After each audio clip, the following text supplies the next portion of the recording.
রাজনৈতিক মামলায় কারাগারে বাবা, মা মারা গেছে যমজ দুই সন্তান জন্মদানের কয়েকদিন পর। জন্মের পরপরই বাবা মার আদর বঞ্চিত নবজাতক দুটির অভিভাবক হয়ে ওঠে ৭ ও ১২ বছর বয়সী দুই ভাই বোন।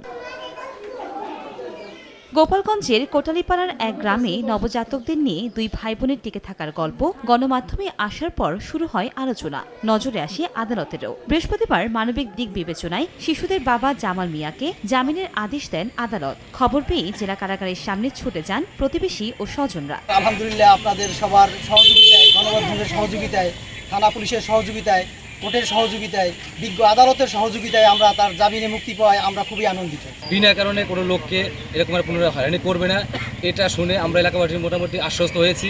পেশায় দিনমজুর জামালের স্ত্রী সাথী বেগম গত ৩০ অক্টোবর যমজ কন্যা সন্তানের জন্ম দেন। এর ৬ দিন পর মারা যান সাথী। আর সপ্তাহখানেক পর স্বেচ্ছাসেবক দলের স্থানীয় ক্রীড়া সম্পাদক শওকত আলী হত্যা মামলায় গ্রেফতার হন জামাল। তখন থেকে যমজ দুই বোনকে দেখাশোনা শুরু করে জামালের ৭ ও ১২ বছর বয়সী অপর দুই সন্তান। এলাকাবাসীর অভিযোগ, জামালকে মামলায় ফাঁসানো হয়েছে। তবে গণমাধ্যমের কাছে এমন অভিযোগ অস্বীকার করেছেন থানার ওসি আবুল কালাম আজাদ। সময় সংবাদ, গোপালগঞ্জ।